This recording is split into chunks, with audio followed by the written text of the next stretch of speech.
The autumn wind carried the scent of sage and dust as Abigail Summers stared at the pregnancy doctor's solemn face, her heart crumbling with each word he spoke. "I'm afraid the tests are conclusive, Miss Summers. Your condition means you'll never bear sons, likely only daughters, if you can conceive at all." His voice faded into the background as tears welled in her eyes. Another dream shattered in a life already marked by too many losses. Montana Territory, 1882. Abigail had traveled west from Boston following her parents' deaths, hoping to escape the whispers of pity and find purpose teaching in a frontier town. At 26, she had resigned herself to spinsterhood after her fiancé had abandoned her upon learning of her condition years before. The doctor's confirmation today only cemented what she had long suspected: no man would want a woman who couldn't provide him with sons to carry on his name and work his land. She left the doctor's office in a daze, clutching her reticule with white knuckles as she navigated the dusty main street of Cottonwood Springs. The town was small but growing, nestled in a valley with rolling hills that turned golden in the fading summer light. For 2 years, she had taught the town's children, finding joy in her work despite her loneliness. But today, that emptiness felt cavernous. "Watch yourself, madam." A deep voice broke through her thoughts as strong hands steadied her shoulders. Abigail looked up into the weathered face of Preston Blackett, whose 3 young daughters attended her schoolhouse. The widowed rancher's blue eyes crinkled with concern as he studied her face. "Miss Summers, are you feeling poorly?" Abigail stepped back, embarrassed to have nearly collided with him. "Forgive me, Mr. Blackett, I was distracted." Preston nodded, his tall frame casting a shadow over her as the setting sun blazed behind him. At 34, he cut an imposing figure in town, respected, hard-working, and devoted to his girls since losing his wife to fever 4 years prior. "Papa," a cheerful voice called out. 8-year-old Emma Blackett raced toward them, her blonde braids bouncing, followed by her sisters 6-year-old Charlotte and 4-year-old Lucy. "Miss Summers, are you coming to supper? Papa said you might." Abigail's brow furrowed in confusion as she glanced at Preston, who suddenly seemed intensely interested in adjusting his hat. "I may have mentioned to Mrs. Wilson that I intended to ask you," he admitted, referencing the town's notorious gossip. "The girls have been pestering me about it for weeks. They're quite fond of you." Abigail felt warmth rise to her cheeks. "That's very kind, but please, Miss Summers," Charlotte tugged at her skirt, "I want to show you my new kitten." Looking at their hopeful faces, Abigail couldn't bring herself to refuse. "I would be delighted," she said, forcing a smile despite the heaviness in her heart. The Blackett Ranch lay 3 miles outside town, a modest but well-maintained spread with a 2-story house that Preston had built himself after arriving in the territory. Their housekeeper, an older woman named Mrs. Finch, greeted them at the door with an approving nod toward Abigail before ushering the girls inside to wash up. "They've been in quite a state all day," Preston explained as he helped Abigail down from the wagon. "Haven't had a visitor they were this excited about since Christmas when my sister visited from Denver." Inside, the home was warm and inviting, a stark contrast to Abigail's small rented room above the milliner's shop. The girls chattered throughout dinner, while Preston quietly observed, occasionally directing a question to Abigail about her day or her teaching. After the meal, while the girls showed Abigail their treasures upstairs, Preston stood on the porch, smoking a pipe and contemplating the woman who had captured his daughter's affections so thoroughly. He had noticed her when she'd first arrived in town. It was hard not to. She carried herself with quiet dignity, her chestnut hair always neatly pinned, her dresses simple but well-tailored. But it was her kindness to his girls that had truly caught his attention. Raising 3 daughters alone had been the hardest challenge of his life. The ranch demanded his attention from sunup to sundown, and though Mrs. Finch helped with the housekeeping, she was getting on in years. The girls needed a mother, someone gentle and firm, educated enough to guide them into womanhood. He had considered courting again, but the thought of replacing Catherine had always stopped him, until Abigail Summers had come to town. "Your daughters are delightful," Abigail said, stepping onto the porch. The evening air had cooled and she wrapped her shawl tighter around her shoulders. "They can be a handful," Preston replied with a fond smile, "but they're the light of my life." "You've done well with them," she said softly. "Not many men could manage alone." Preston tamped out his pipe. "Not well enough, they need more than I can give them."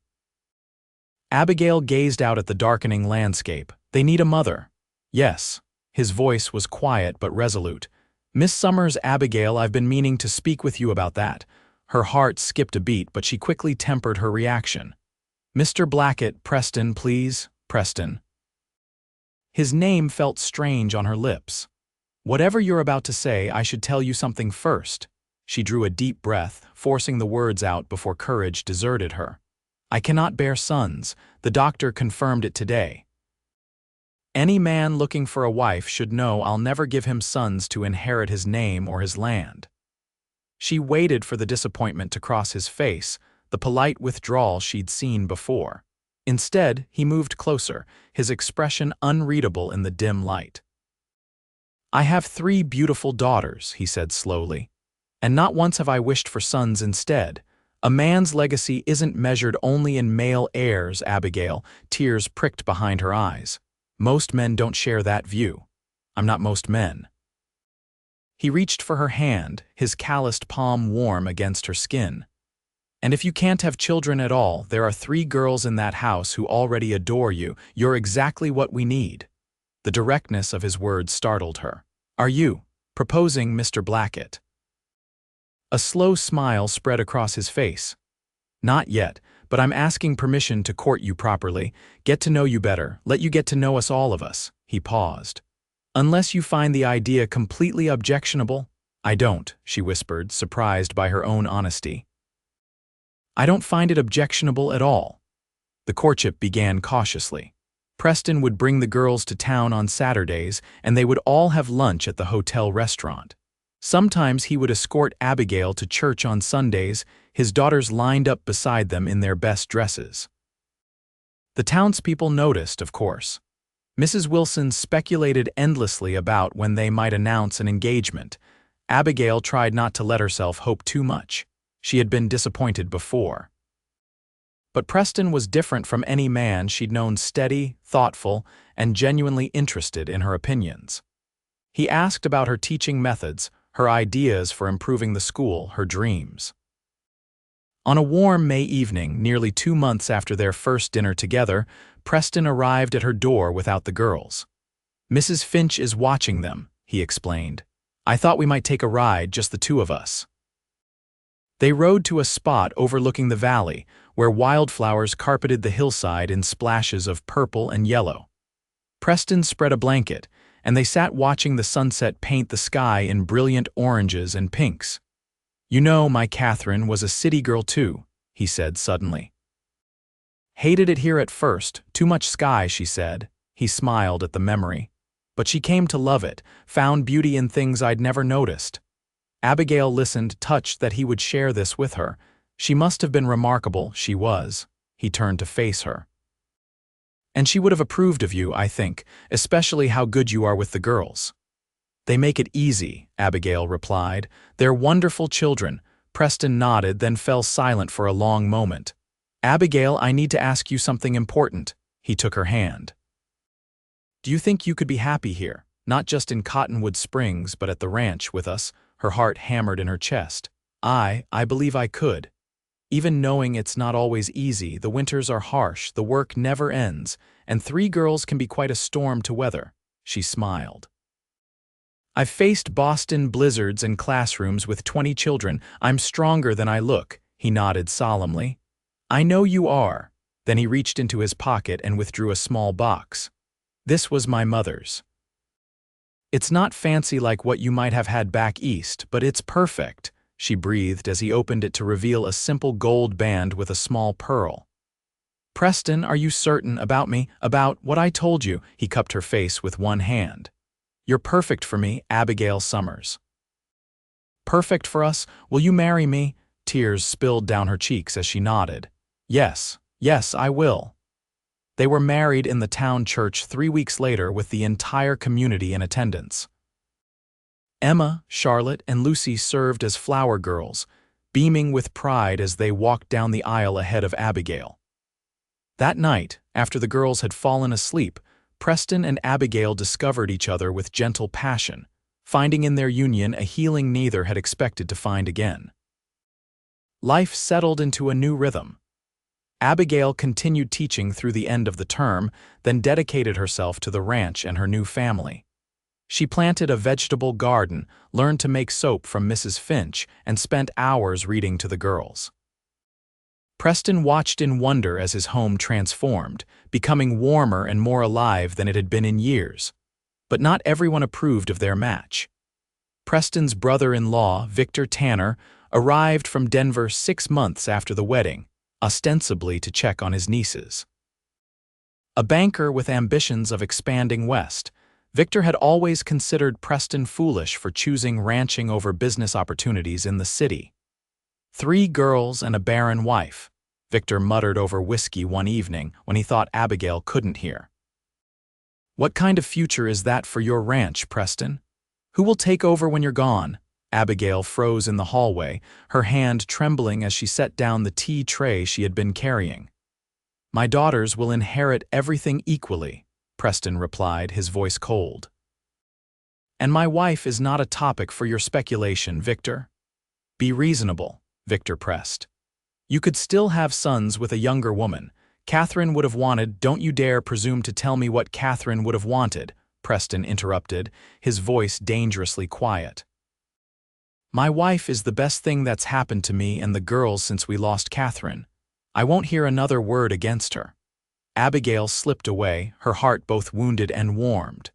Later that night, when Preston came to bed, she pretended to be asleep, unwilling to admit she had overheard. But in the dark, doubts crept in. What if Victor was right? What if Preston came to regret his choice? The next morning, Victor departed earlier than planned, claiming urgent business in Denver. Preston said nothing about their conversation, but he was especially attentive to Abigail in the days that followed, bringing her wildflowers and helping with chores he normally left to her. Summer turned to fall, and with the changing leaves came unexpected news. Abigail had been feeling unwell for weeks, tired, nauseated in the mornings. She had attributed it to the stress of Victor's visit and the approaching harvest season. But when she finally consulted the doctor, his diagnosis left her speechless. You're expecting, Mrs. Blackett, he said with a smile. About 3 months along, I'd say. Abigail could scarcely believe it. The doctor who had examined her in Boston had been so certain. Are you sure? Quite sure. These things happen. Sometimes the body surprises us. She rode home in a daze, wondering how to tell Preston. Would he be happy? Would he hope for the son she likely couldn't give him? She found him mending fences in the north pasture, his shirt damp with sweat despite the cool air. He looked up as she approached on horseback, concern immediately crossing his face. Abigail, is everything all right? The girls are fine, she assured him, dismounting carefully. I've just come from town, from the doctor's. Preston's face paled as he dropped his tools and hurried to her side. What is it? Are you ill? She shook her head, tears filling her eyes. I'm with child, Preston. For a moment he simply stared at her, then a slow, incredulous smile spread across his face. A baby, we're having a baby. She nodded, unable to speak past the lump in her throat. Preston whooped with joy, lifting her off her feet and spinning her around before quickly setting her down again. I'm sorry, should I not do that? I don't want to hurt you or the baby. Abigail laughed through her tears. We're fine. But Preston, you should know. It will likely be another girl. I told you what the doctor in Boston said. His smile never faltered. Then she'll be as beautiful and smart as her mother and sisters. He placed a hand gently on her still flat stomach. Boy or girl, this child is a blessing, Abigail. Our blessing. That night, they gathered the girls in the sitting room to share the news. Emma, now 9, immediately understood the significance and threw her arms around Abigail. I'm going to be the best big sister, she declared. Charlotte had questions: where would the baby sleep? Could she help name it? Lucy, at 5, was mainly concerned whether the baby would play with her when it arrived. Not right away, Preston explained patiently. Babies need time to grow, like puppies, Lucy asked. Something like that, Abigail laughed, her heart full as she looked at her family, the family she had never thought she would have. As her pregnancy progressed, Abigail found herself surrounded by support. The women of Cottonwood Springs brought gifts of baby clothes and advice, some welcome, some less so. Mrs. Wilson organized a quilting bee to make a blanket for the new arrival. Even Mrs. Finch, normally reserved, knitted tiny booties and caps in preparation. Preston was attentive to a fault, insisting Abigail rest frequently and hiring a young woman from town to help with household chores. The girls became protective, shushing each other when Abigail napped and bringing her wildflowers to make the baby happy. But as winter set in, complications arose. In her 7th month, Abigail began experiencing concerning pains. The local doctor ordered strict bed rest, his expression grave as he spoke privately with Preston outside her bedroom door. What did he say? Abigail demanded when Preston returned, his face drawn with worry. That you need to rest, he replied, attempting a reassuring smile that didn't reach his eyes. Preston Blackett, don't you dare hide things from me, he sighed, sitting beside her on the bed. He's concerned about an early delivery, says the baby is small and with the winter being so harsh. He took her hand. But you're strong, Abigail, both of you are strong, she nodded, trying to believe it. I can't lose this baby, Preston. You won't, he promised, though they both knew it wasn't a promise he could make. The weeks that followed were the longest of Abigail's life.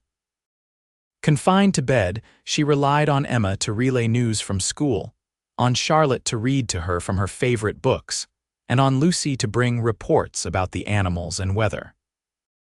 Preston split his time between the ranch work and her bedside, often sleeping in a chair rather than risk disturbing her rest. A blizzard hit in early February, isolating the ranch for days. When Abigail's pains began in earnest, Preston faced the terrifying reality that the doctor might not be able to reach them. Mrs. Finch, who had assisted at births before, took charge of the situation with calm efficiency. This baby's coming whether that doctor's here or not, she announced.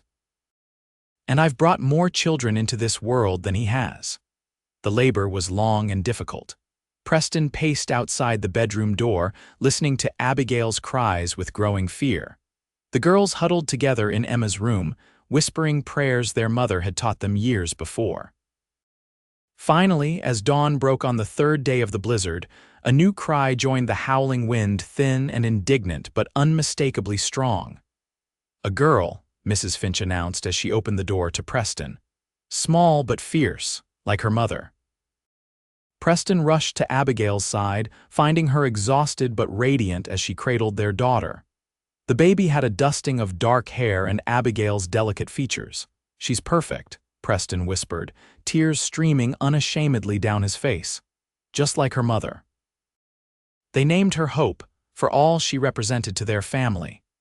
The girls adored her instantly, arguing over who would hold her first and making grand plans for all they would teach her. Spring came early that year, bringing with it new beginnings. Victor returned from Denver, his attitude markedly different as he dandled his new niece on his knee.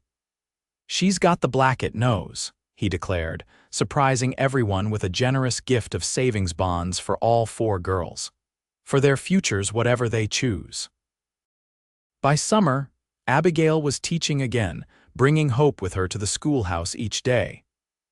The town had grown enough to warrant a larger school, and Preston had joined the town council, advocating for better educational resources. Their life together had found a rhythm challenging at times, but filled with joy neither had expected to find again. On their first anniversary, Preston took Abigail to the same hillside where he had proposed. Hope slept peacefully in a basket beside them as they picnicked among the wildflowers. "Any regrets?" Preston asked, watching as Abigail twirled a stem of bluebonnets between her fingers. She looked up at him, then at their daughter, thinking of the 3 girls waiting at home, her daughters now in every way that mattered. "Not one," she replied honestly. "You know, when I told you I couldn't bear sons, I thought I was telling you all the ways I was incomplete, but you showed me I was enough just as I was." Preston leaned over to kiss her softly. "You were always more than enough, Abigail. You were exactly what we needed, what I needed." "Even without giving you a son," he smiled, brushing a strand of hair from her face. "Our daughters will carry on this ranch and our name far better than any son could. Emma already has more horse sense than most grown men. Charlotte can calculate figures faster than the bank teller. Lucy has never met an animal she couldn't gentle. And this little one," he glanced at Hope, "well, she's already proven she can overcome anything." Abigail nestled against his shoulder, watching as a hawk circled lazily overhead. "I never imagined this life. After that doctor in Boston told me what he did, I thought my chance at family was over." "Sometimes life's greatest gifts come when we've stopped looking for them," Preston said. "I wasn't looking for love again either." As the sun began to set, painting the sky in brilliant hues of orange and pink, they gathered their things and prepared to head home. Preston carefully lifted the still sleeping Hope, cradling her against his chest with practiced ease. "You know," he said thoughtfully as he helped Abigail onto her horse, "I wouldn't mind having another daughter someday if you were amenable." Abigail smiled, a warm blush coloring her cheeks.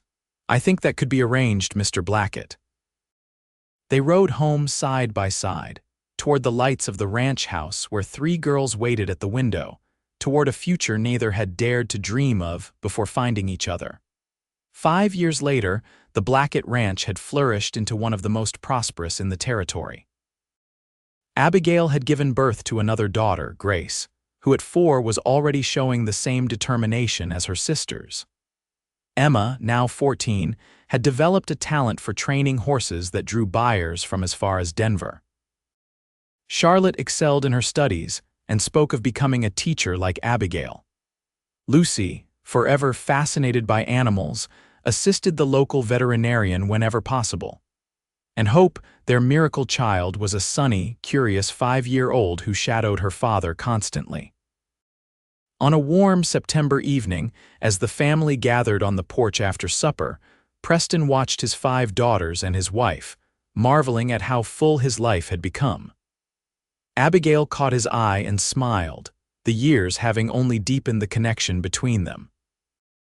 "What are you thinking about so seriously?" she asked, moving to sit beside him. "About how lucky I am," he replied, taking her hand. "Remember what you told me that day in town, that you couldn't bear sons," she nodded, her expression softening at the memory. "I think about that sometimes," he continued. "How close I came to never knowing this happiness because some doctor made you believe you were somehow lacking." He gestured toward their daughters, who were playing a game of tag in the yard. "There's not a rancher in 3 counties who wouldn't trade places with me right now." Abigail leaned her head against his shoulder. "You knew what to value when others didn't." "I knew who was perfect for me," he corrected gently. "And I've never regretted that decision for a single day." As twilight deepened into dusk, they called the girls in for bedtime stories. Later, lying beside his wife in the darkness, Preston listened to the quiet breathing of their household, his daughters, his love, his legacy. Sons or daughters, it had never mattered. What mattered was the family they had built together, stronger than any he could have imagined.